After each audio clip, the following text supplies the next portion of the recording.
Bonjour les amis, j'ai passé un après-midi de samedi formidable, inoubliable, mémorable.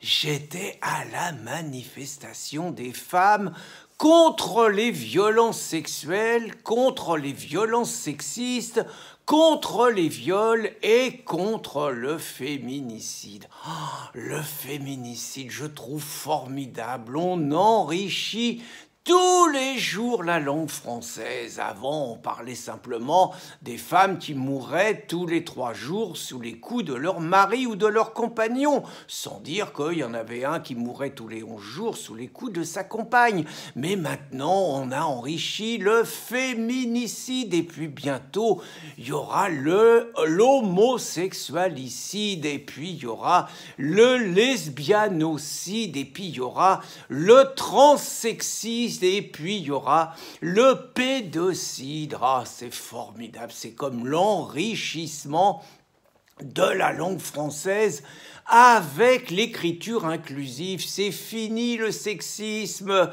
le masculin qui l'emporte tout le temps. Elles ont mené des combats extraordinaires, nos féministes. Maintenant, hop, un point à la fin de la phrase, un E, un point, un S. Ah, la langue française, c'est mieux. Puis c'est pareil. Avant, on stigmatisait les femmes qui n'étaient pas mariées. On les appelait mademoiselle. On n'a plus le droit. Qu'on soit marié ou pas marié, c'est madame. Et bientôt, mademoiselle, ça sera considéré comme une injure sexiste, passible des tribunaux grâce à Marlène Schiappa, sur laquelle je reviendrai. C'était une ambiance formidable. On était qu'entre nous, entre des gens de gauche. Il n'y avait que ça. Qu'est-ce qu'on est bien quand on est entre nous, sans les réacs de droite, sans les fachos d'extrême droite et tout. Puis j'ai vu deux de mes idoles, Caroline Dehaas et Clémentine Autain. Alors, c'est d'autant plus extraordinaire qu'elles étaient 15 jours auparavant à la manifestation du CCIF des islamistes qui réclamaient un délit d'islamophobie et le droit de porter le voile sans être discriminé. Elles sont de tous les combats, Caroline et Clémentine. Elles sont pas sectaires du tout. Et puis, Clémentine, quand même, elle a toujours été exemplaire pour pas stigmatiser, pour pas encourager la haine. Elle a fait sa carrière sur la révélation du viol qu'elle a subi à 23 ans. Et elle a subi un viol dans une zone très islamisée. On sait que son violeur était un Algérien. Elle l'a jamais révélé. Si c'était appelé Marcel, elle l'aurait dit, mais là, elle n'a pas voulu stigmatiser la haine. C'est comme Caroline Dehaas, c'est pareil, elle a subi une agression sexuelle. Alors les fachos, les machos, tout ça, ils disent que ça fait bien longtemps que ça n'a pas dû y arriver, vu sa tête un peu austère. C'est dégueulasse, ce genre d'attaque. Moi, je supporte pas. Surtout Caroline, écoutez, elle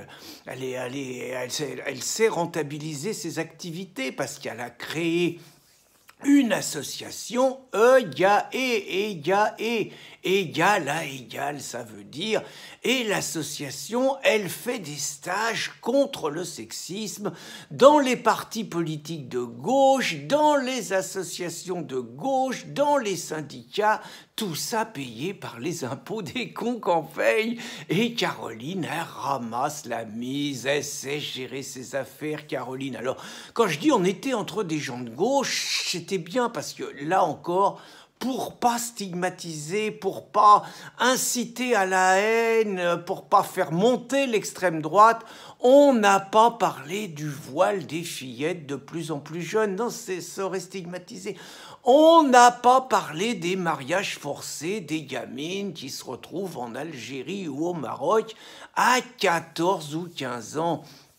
On n'a pas parlé de l'excision alors qu'il y a quand même 60 000 Françaises qui sont sur le territoire, qui sont excisées. Et puis on n'a pas fait d'enquête pour savoir si la multiplication de la progression du nombre de viols et d'agressions, ça avait un rapport avec l'immigration africaine, parce qu'il se dit quand même qu'en Afrique, une femme, elle a 5 fois plus de chances d'être tuée par son compagnon qu'en Europe. Non, non, non, pas de ça. Alors si, il y a un petit groupuscule qui est venu foutre le bordel. Elles étaient 5 et vous savez pas ce qu'elles avaient sur leur pancarte. Elles avaient un truc, Chiappa, les étrangers violeurs sont toujours là. Ouais, Marlène, on sait pas ce qu'il y a pris. Elle a fait une sortie l'autre fois, là, c'était raciste presque. Elle a dit qu'elle voulait plus que les étrangers violeurs y restent en France et qu'il fallait les virer. Mais pas les assassins, pas ceux qui agressaient les vieilles personnes, tout ça, seulement les étrangers violeurs. Alors il y en a qui ont dit quand même que c'était un discours un peu bizarre. Elle a pu insister après, hein, mais donc, résultat, il y avait un écriteau, Chiappa, les étrangers violeurs sont toujours là. Oh, il y avait un autre écriteau, Cologne, Rotterdam, bientôt Paname. Oh là là là, la Cologne, les viols du 31 décembre, Rotterdam, vous savez, c'était les réseaux sordides pakistanais qu'ont prostitué en une dizaine d'années 1 millier de jeunes Anglaises avec la protection des juges, des policiers qui ne voulaient pas alimenter le racisme. Alors, il y en avait une autre aussi, un autre écriteau. Caroline de Haas, tu veux toujours élargir les trottoirs? Bah oui, Caroline, elle avait dit, quand il y avait les affaires des femmes qui s'étaient plaintes, on ne sait pas si c'était pas des femmes d'extrême droite, hein. Elles s'étaient plaintes qu'à la porte de la chapelle, elles étaient sans arrêt agressées, insultées, parfois plottées par des migrants, par des nouveaux venus. Bah, il y avait cette pancarte parce que Caroline, elle avait dit que si on élargissait les trottoirs, ça arriverait pas. Puis il y avait une autre pancarte affreuse, 52% des viols par des étrangers en Île-de-France. Ça, c'est pas passé comme ça. Les vaillantes féministes, elles ont entouré les malpensantes et elles ont crié « Féministe, pas facho, féministe, pas facho, féministe, pas facho ». Et elles se sont fait virer, les fachos. Puis il y a eu un autre moment extraordinaire. Oh là là, il y a une femme, elle est arrivée, elle était habillée tout en violette et elle tenait en laisse 2 mâles hétérosexuels blancs. Elle les tenait en laisse. Ah, toutes les autres filles autour, toutes les autres femmes, elles étaient aux anges et tout. Puis elles avaient amené un petit fouet, un petit martinet, et elles avaient le droit de taper dans le dos, de taper sur toutes les parties du torse dénudé des 2 mâles. Il y en a qu'on pouvait plus. Elles criaient plus fort, elles criaient à genoux, elles criaient castration. Il paraît même qu'il y a eu des orgasmes assez spectaculaires à la vue de ce spectacle. Et pendant que nos vaillantes féministes défilaient donc contre le féminicide, il y avait 2 histoires absolument sordides d'une jeune femme nigérienne âgée de 10 ans qui a eu le courage de déposer plainte contre les réseaux de prostitution. Pour payer son billet, elle devait faire 20 passes par nuit, payer des sommes énormes, que ça soit au bois de Boulogne, au bois de Vincennes ou à Saint-Denis, où chacun le sait, la population est majoritairement finlandaise. Et puis, il y a eu une autre histoire sordide.